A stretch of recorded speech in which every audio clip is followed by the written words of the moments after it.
Hello and welcome to my studio. My name is Sarah and this is my painting journey. Today I wanted to bring you a quick speed paint of my morning warm-up painting. I do one of these every morning before I get started on my painting for the day. I am challenging myself to do one every single day, at least for the next month.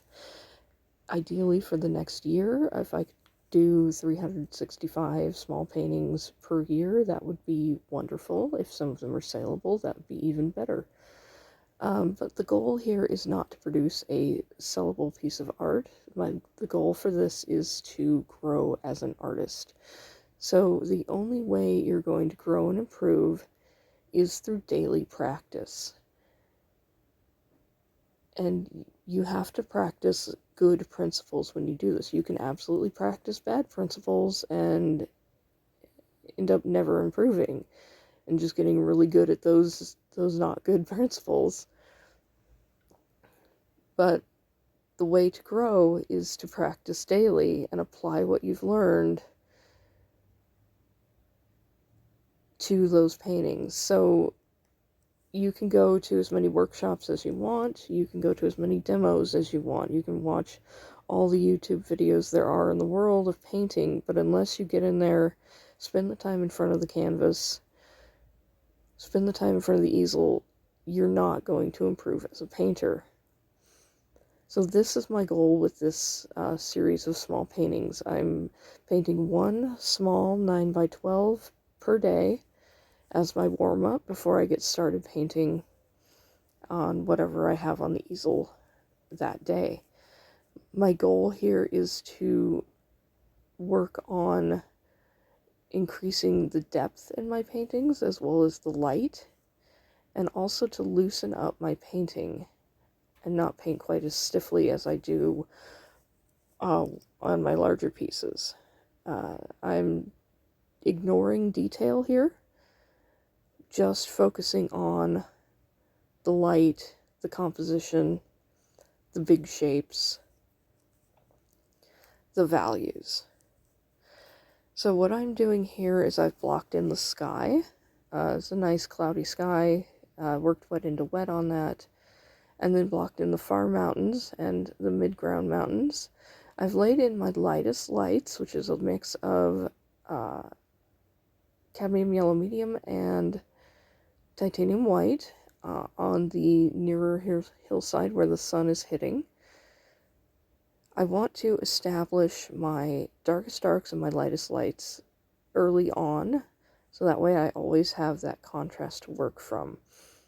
So my lightest lights are going to be the yellow-white on the hillside. My darkest darks are going to be these foreground trees on the left-hand side of the painting.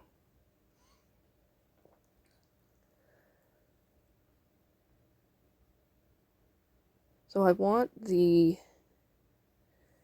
color in this painting to have a lot of contrast to it. So my shadows I'm pushing more and more toward the purple because I have so much yellow in the highlighted areas where the light is hitting.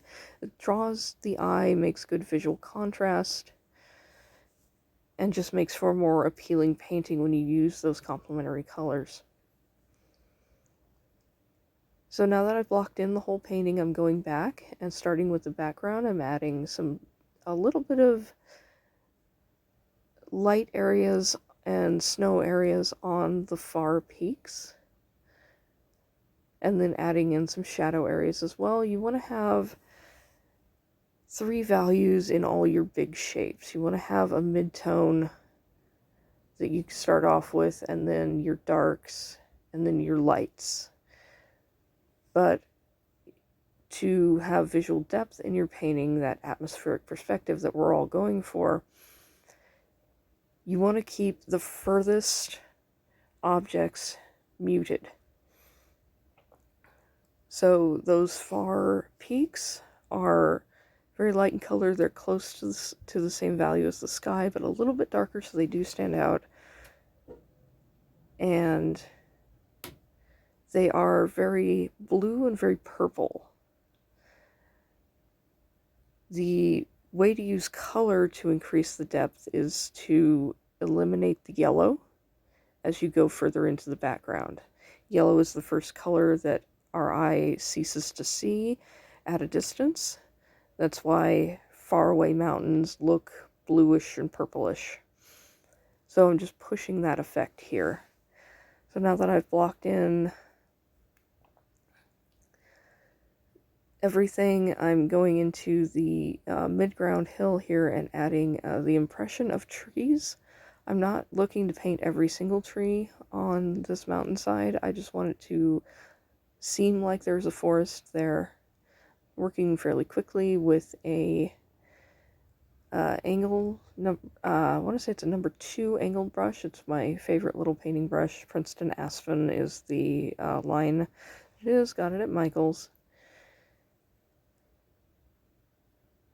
So I'm starting into the foreground here, and there will be a little bit of detail in the foreground, just because that is another way to increase the visual depth of your paintings. Detail recedes. Shapes recede, detail comes forward. I think that's what I wanted to say there. So in the foreground, you would expect to see the detail of this rocky hillside with the sunlit patch on it. In the sunlit shapes, I've added a little bit of darker color just to have a dark and a light and a mid-tone in even the light shapes, which is just it's cadmium yellow, a little bit of cadmium red to push it toward the orange, and a lot of titanium white. So I'm going in with that same angled brush and filling out the trees on the left-hand side, and then adding another tree on the right-hand side to balance out the composition. So my reference photo that I was using was very, very dark. I chose it because it had the strong lighting features on the hillside, but as is often the case with photos, the darks get too dark, the lights get too light. And in this case, the darks became very, very black in the photo to where there's almost no detail in them. I'm not trying to copy the photo exactly here. I'm trying to use it as a reference to create my own composition. So what I'm going to do is I'm going to push the shadows and push the light in this. The shadows still have the 3 tonal ranges. They still have a lighter area, a light, a dark, and a mid-tone even in the shadows. So what I'm doing is I'm adding where the light is hitting on these trees. It's a mix of titanium white, ultramarine blue, and a little bit of cad yellow to push it toward the green. Adding more light on the far hillside as well, just giving the indication of far trees, and then in the shadowed part of the hillside as well, adding a darker value to that. Because again, I want the shadows to still have visual interest to them and not be these big black monolithic shapes.